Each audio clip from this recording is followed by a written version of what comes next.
تو آپ اس کو ہائی لائٹ کر دیں، وہ تو اسم ہوگا ہی ہوگا۔ اس کے علاوہ ہم نے کہا تھا کہ اچھا اگر ال لگا ہوا ہے کسی لفظ کے ساتھ تو وہ بھی اسم کے علاوہ کچھ نہیں ہو سکتا۔ اس کے علاوہ اور کیا کہا تھا، میں نے کہا تھا اگر کسی چیز کے اینڈ میں تنوین آ گئی ہے، دو زبر دو زیر یا دو پیش، تو وہ بھی اسم ہی ہو سکتا ہے، وہ حرف یا فعل نہیں ہو سکتا۔ اس وقت ہمیں یہ نہیں پتا تھا کہ اولائکا جیسے لفظ بھی اسم ہے، اس وقت ہمیں یہ نہیں پتا تھا کہ رب کے آگے جو ہم لگا ہوا ہے یہ بھی اسم ہے، اس وقت ہمیں نہیں پتا تھا کہ یہاں پہ جو ہم موجود ہے یہ بھی اسم ہے، اس وقت ہمیں یہ بھی نہیں پتا تھا کہ جو مفلحون ہے، ہاں ال کی وجہ سے شاید کسی نے گیس کر لیا ہو، مگر یہ نہیں پتا تھا کہ ایک لفظ مفلحون جو ہے، کیونکہ اونا آ رہا ہے اینڈ میں، یہ بھی ایک اسم ہے۔ کتنا ڈفرنس آ چکا ہوا ہے۔ اب نہ صرف آپ اس لیکچر کے اینڈ تک اگر آپ نے سارے لیکچر سے یہ اٹینڈ کیے ہیں اور ایٹ لیسٹ تھوڑی بہت کوشش کی ہے سمجھنے کی، میں یہ نہیں سمجھتی کہ سارے اسٹوڈنٹس کو 100% ہر چیز رٹ گئی ہوگی اور بالکل فٹافٹ آ گئی ہوگی، آف کورس ایک نئی لینگویج ہے، پریکٹس کے ساتھ آتی ہے، جب آپ دوبارہ ایک دفعہ اس کو پڑھیں گے تو پھر آپ کو زیادہ بہتر، ہر گزرتے دن کے ساتھ بہتر سمجھ آنے لگے گی۔ لیکن آپ اپنے اندر ڈفرنس فیل کریں، آپ اس چیز کو محسوس کریں کہ پہلے دن دیکھنے کا آیت کا انداز آپ کا کیا تھا، اور آج جہاں کھڑے ہیں آفٹر 15 لیکچرز، آپ ایک آیت کے اندر اور کچھ بتا سکیں نہ سکیں، آپ اسم کی نشاندہی تقریباً 80-90% کر سکتے ہیں، پلس یہ بھی آپ بتا سکتے ہیں کہ یہ اسم جو ہے کس کیٹیگری میں آ رہا ہے، یہ اس میں علم ہے، اس میں مشترک ہے، اس میں ضمیر ہے، اس میں اشارہ ہے، کیا چیز ہے۔ آپ یہ بھی بتا سکتے ہیں کہ اس کی جنس کیا ہے، آپ یہ بھی بتا سکتے ہیں کہ اس کا عدد کیا ہے، آپ یہ بھی بتا سکتے ہیں کہ اس کی وسعت کیا ہے، آپ یہ بھی بتا سکتے ہیں کہ اس کے اعراب کیا ہیں۔ کتنی بڑی کامیابی ہے یہ۔ اس سے پہلے جنہوں نے بالکل نیا کورس لیا ہے، جنہوں نے پہلے کبھی عربی نہیں پڑھی، ان کے متعلق اگر میں کہوں تو اس کورس سے پہلے آپ کا قرآن پڑھنے کا انداز کیا تھا اور اب آپ کا لیول کہاں پہ آیا ہوا ہے۔ تو اللہ کا بہت شکر ادا کریں، اللہ سے دعا کریں کہ اللہ تعالیٰ آپ کو استقامت دے اس سفر کو اسی طرح جاری رکھنے میں۔ اللہ تعالیٰ جو ہے وہ ہمارے دلوں کو، سینوں کو کشادہ کرے، ہمارے اندر یہ سمجھ بوجھ پیدا کرے اور ہمارے لیے اس کو سمجھنا بہت آسان کر دے، اور ہمارے قدم رکنے نہ پائیں۔ سب سے بڑی بات ہے لوگ بیچ میں آ کر چھوڑ دیتے ہیں، یہ سب سے بڑی پرابلم ہوتی ہے، مشکل سے گھبرا کے چھوڑ دیتے ہیں۔ حالانکہ اگر سٹیپ بائی سٹیپ اٹھاتے رہیں، چھوٹے چھوٹے ننے ننے قدم اٹھاتے رہیں، کہیں نہ کہیں تو پہنچ ہی جائیں گے۔ ٹھیک ہے، تو ابھی اسی طرح پہ یہ دیکھیں، تلک آیات اللہ نتلوہا علیک بالحق وما اللہ یرید ظلما للعالمین۔ اب آپ کو پھر اس آیت میں اگر دیکھیں تو تل کا آیا، فٹافٹ آپ کو پتا چل گیا تل کا اشارہ ہے، اور یہ وہ کا اشارہ ہے، مونس کا اشارہ ہے۔ اگر میں کہوں ذرا اس آیت کو تھوڑا بتائیں مجھے، اس میں اسم کیا ہے اور اس کی کیا جو ہے وہ عدد جنس سب کچھ بتائیں۔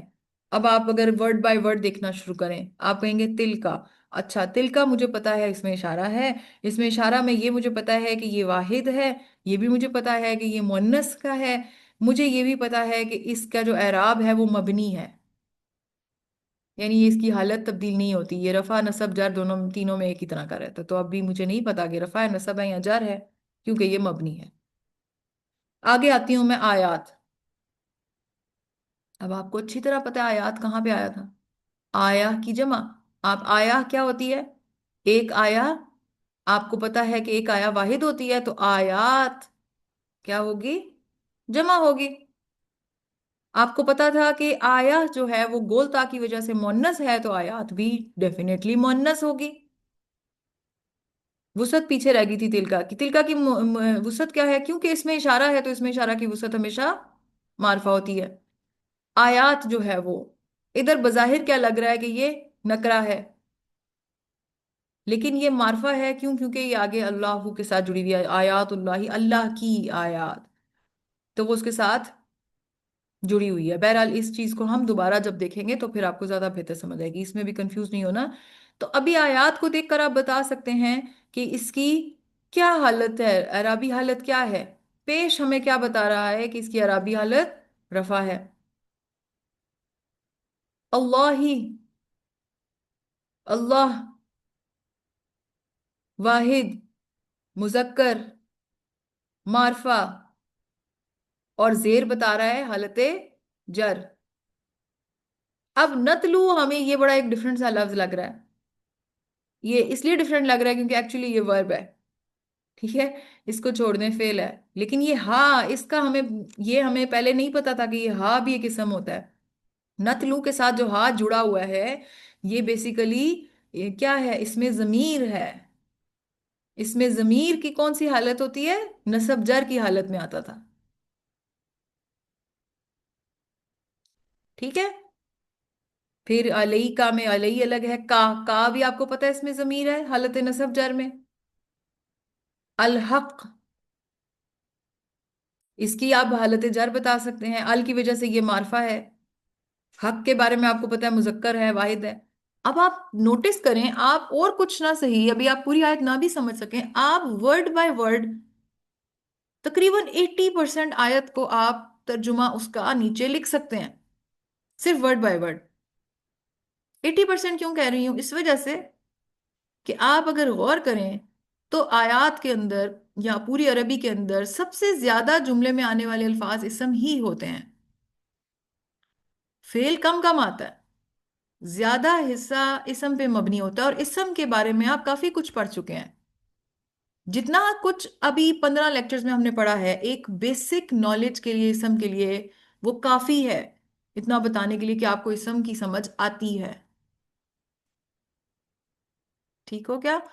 تو یہ ہے اوور آل چارٹ. اس کو اپنے سامنے رکھ لیں. اس میں سے جو بلو والا پارٹ ہے وہ اتنا امپورٹنٹ نہیں ہے اتنا خاص ضرور نہیں ہے یاد کرنے کی. آپ کو جو یاد کرنا ہے وہ گرین والا پارٹ ہے. ہاذا ہاذی ذالکا تلکا اسی طرح ہا اولائی اور اولائکا. اور وہ یاد بھی کیا کرنا ہے یہ تو آپ کو یاد ہے. یہ ورڈز تو اتنے کامن ہیں قرآن کی آیات میں کہ یہ ہمیں یاد ہی ہوتے ہیں ہمیں پتا ہوتے ہیں کہ ورڈز ہیں. ہاں شاید مطلب میں ہم کنفیوز کہیں ہوتے تھے لیکن اب اس کو پڑھنے کے بعد نہیں ہونا چاہیے. ہاذا ہاذی یہ ہو گیا. ذالکا تلکا وہ ہو گئے. ہا اولائی یہ سب ہو گئے. اولائکا وہ سب ہو گئے. بس یہ اور وہ کا فرق ہے. مشق کرنے میں اگر آپ دیکھیں وَقُلْنَا يَا آدَمُ اسْكُنْ أَنْتَ وَزَوْجُكَ الْجَنَّةَ وَكُلَا مِنْهَا رَغَدًا حَيْثُ شِئْتُمَا وَلَا تَقْرَبَا هَٰذِهِ الشَّجَرَةَ فَتَكُونَا مِنَ الظَّالِمِينَ. اور ہم نے آدم سے کہا کہ تم اور تمہاری بیوی جنت میں رہو اور رغبت سے کھاؤ جہاں سے چاہو اور اس درخت کے قریب نہ جانا ورنہ تم ظالموں میں سے ہو جاؤ گے. اب اس میں آپ دیکھیں کیا نظر آیا آپ کو؟ ہاذِہِ ہاذِہِ ولا تقربا اور نہ تم قریب جانا. ہاذِہِ ہاذِہِ کے آگے کوئی لفظ جڑا ہوگا جس سے آپ کو پتا چل جائے گا کہ یہ کیا لفظ کس کے بارے میں اشارہ ہو رہا ہے.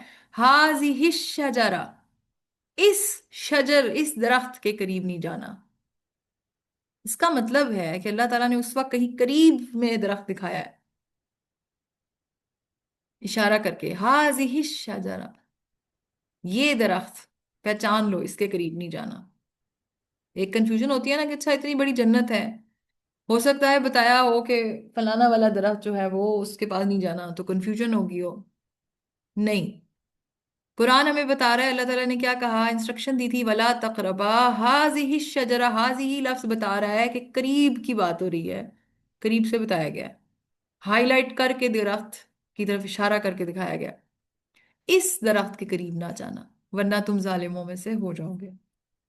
تو دیکھیں جب آپ الفاظ پر غور کرنا شروع کرتے ہیں تو بہت ساری حقیقتیں بھی عیاں ہونے لگتی ہیں بہت ساری کنفیوژنز بھی آپ کی دور ہونے لگتی ہیں. ایک اور آیت ہے سورہ بقرہ کی والذین کفروا وکذبوا بآیاتنا اولئک اصحاب النار هم فیہا خالدون. اور جو لوگ کفر کریں گے اور ہماری آیات کو جھٹلائیں گے یہی لوگ ہیں آگ والے وہ اس میں ہمیشہ رہیں گے. اب ترجمے میں ہم نے لکھا یہی لوگ جبکہ ابھی ہم پڑھ کے آئے ہیں اولائی کا تو وہ کے بارے میں بات ہو رہی ہے. ایکچوئل اس کی ٹرانسلیشن کیا ہوگی وہی لوگ ہیں. ٹھیک ہے. لیکن ہم کیونکہ اردو میں اس کو بہت ذرا ایک عادت ہوئی ہوتی ہے ہمیں یہی کر کے لکھنے کی تو ہم اردو میں یہی وہی والی چیزیں بڑی کنفیوز کر جاتے ہیں. تو اسی لیے پریشان نہیں ہونا یہی ہو یا وہی ہو اکثر جگہ پہ یہ استعمال ہوا ہوتا ہے اس میں اتنا کوئی بڑا مسئلہ نہیں ہوتا. زیادہ تر قرآن کا اسلوب یہ ہے کہ جب جنیریکلی کسی لوگوں کی بات ہو رہی ہوتی ہے تو وہ کر کے ہی بات ہوتی ہے یہ کر کے بات نہیں ہوتی. زیادہ تر اولائی کا ہی آتا ہے. اسپیشلی جب اللہ تعالیٰ خصوصیات کسی کی بتا رہے ہوتے ہیں، چاہے وہ مومنین کی ہوں، منافقین کی ہوں، یا کفار کی ہوں، ان کے بارے میں اللہ کوئی بات کر رہے ہوتے ہیں اور پھر بتاتے ہیں کہ یہ لوگ اس کیٹیگری کے لوگ ہیں، تو اولائکا کا لفظ ہی استعمال ہو رہا ہوتا ہے، اولائکا اصحاب النار، یا پھر آپ کہیں دیکھیں گے اولائکا اصحاب الجنہ، وہی لوگ جو ہیں یہ ہیں. ٹھیک ہے. اب آ جائیں واپس ایک شارٹ سمری کی طرف. ہم کہاں کھڑے تھے، ہم کہاں پہ پہنچ گئے؟ اسم کی اقسام کلمے کے اعتبار سے ہم نے دیکھا تھا noun, pronoun, adjective, adverb, advance topic, interjection یہ تھی. ٹھیک ہے. انٹرجیکشن، ایڈورب، یہ چیزیں ایڈوانس میں آ جاتی ہیں. ہم نے ابھی تک کیا چیزیں دیکھی ہیں؟ ناؤن کی کیٹیگریز دیکھی، اس میں ہم نے اسم العلم دیکھا جو پراپر کسی کا نام ہوتا ہے، اسم المشترک دیکھا جو جنیریکلی ہوتا ہے، جیسے ہم نے ملک کہہ دیا، ہم نے شہر کہہ دیے، تو وہ ایک جنیرک ہے، لڑکا کہہ دیا وہ جنیرک ہے. تو وہ ناؤن کے اندر دو فردر کیٹیگریز ہم نے دیکھی، ان کو اچھی طرح سے ڈائگنوز کیا. پھر ہم نے پرو ناؤنز دیکھے. ٹھیک ہے، یہ وہ ہم تم. پرو ناؤنز کے اندر فردر دو کیٹیگریز ہم نے کیا پڑھی تھی؟ اس میں اشارہ اور اس میں ضمیر، دونوں پروناؤنس کی کیٹیگری میں آتے ہیں. ٹھیک ہے.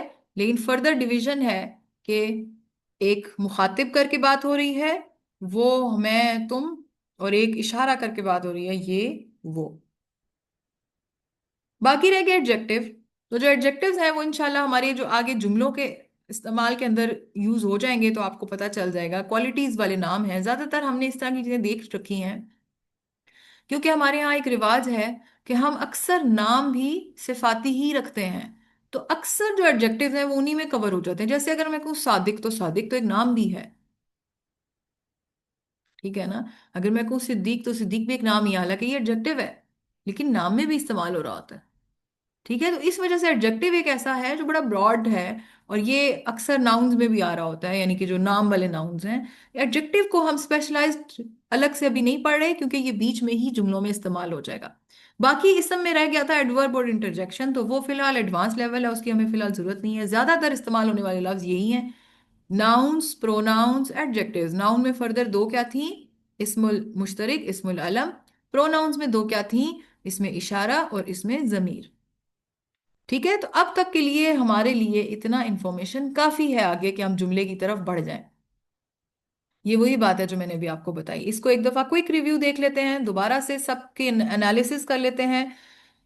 ناؤن ہو، پرو ناؤن ہو یا ایڈجیکٹیو ہو، اس کے اندر جنس کے حوالے سے کیا تاثر پایا جاتا ہے؟ جنس ان کی مذکر مؤنث سب کی ہو سکتی ہے. اس میں یہ نہیں ہے کہ جی ناؤن کی جنس مذکر ہی ہوگی یا پرو ناؤن کی مؤنث ہی ہوگی، ایسا کچھ بھی نہیں ہے. تو جنس کی ایک کھلی چھوٹ ہے، ہر طرح کا اسم ہر طرح کی جنس رکھ سکتا ہے، یعنی دو ہی طرح کی جنس ہے، مذکر یا مؤنث. تو یہ رکھ سکتا ہے، اس کا آپ کو ٹینشن نہیں لینی. عدد کے حوالے سے اگر دیکھا جائے تو اس میں صفت، اگر آپ اس سائڈ سے اگر چلیں، اس میں صفت جو ہے وہ کیونکہ صفت اس میں آ رہی ہوتی ہے نا، تو وہ بھی واحد مثنیٰ جمع ہو سکتا ہے. اگر کوئی ایک اچھا شخص ہے یا دو اچھے شخص ہیں یا زیادہ اچھے شخص ہیں تو وہ اس حساب سے واحد مثنیٰ اور جمع میں عدد آ سکتا ہے. آ جائے اس میں ضمیر کی طرف. اس میں ضمیر جو ہے وہ بھی ہم ابھی چارٹ پڑھ کے آئے ہیں پیچھے، ہم نے دیکھا واحد کے لیے علیحدہ ہوتا ہے، مثنیٰ کے لیے علیحدہ ہوتا ہے، جمع کے لیے علیحدہ ہوتا ہے. تو اس کے اندر بھی عدد میٹر ویری کرتا ہے. اس میں اشارہ میں بھی عدد مختلف ہوتا ہے، واحد، مثنیٰ، جمع. ابھی آج ہم نے پڑھا ہاذا، ہاذانی اور ہاؤلائی، تو الگ الگ ہو گئے نا. اس میں علم کا جہاں تک تعلق ہے تو یہ ایک خاص ہوتا ہے کہ یہ واحد ہی ہوتا ہے. کیوں؟ کیونکہ یہ ایک اسپیسیفک کسی ایک چیز کا نام ہوتا ہے، یہ ہمیشہ واحد ہی ہوگا. ٹھیک ہے. پھر آ جائیں کہ اسم المشترک، یہ بھی اگین واحد مثنیٰ جمع ہو سکتا ہے. ایک لڑکا ہو سکتا ہے، دو لڑکے ہو سکتے ہیں، اور 10 لڑکے بھی ہو سکتے ہیں. ٹھیک ہو گیا. تو عدد کے حوالے سے آپ کو اچھی طرح اسم کی پہچان ہو گئی. یوزولی واحد مثنیٰ جمع الگ ہی ہوتا ہے، صرف ایک اسم علم ہے وہ ایک ہی، کیونکہ بات ہو رہی ہوتی ہے کسی چیز کی طرف، تو اس وجہ سے وہ واحد ہے. وسعت کے اعتبار سے یہ یاد رکھنے والی بات ہے، وسعت کے اعتبار سے اس میں صفت بائی ڈیفالٹ نکرہ ہوتا ہے. اگر اس کو آپ نے معرفہ بنانا ہے تو ہم نے نکرہ سے معرفہ بنانے کی ٹیکنیکس دیکھی تھی، وہ والی لگانی ہوتی ہیں، یا ال لگانا ہوتا ہے، یا پھر آپ اس کو کسی چیز کے ساتھ نسبت دے دیتے ہیں، اس طرح کی کوئی چیز. ٹھیک ہے. یا لگا دیتے ہیں. ٹھیک ہے. تو وہ وسعت کے لیے بائی ڈیفالٹ اگر کوئی لفظ لکھا ہے جو اس میں صفت ہے، وہ نکرہ ہی ہے، معرفہ نہیں ہوگا. اس میں ضمیر معرفہ ہی ہوگا ہر حال میں،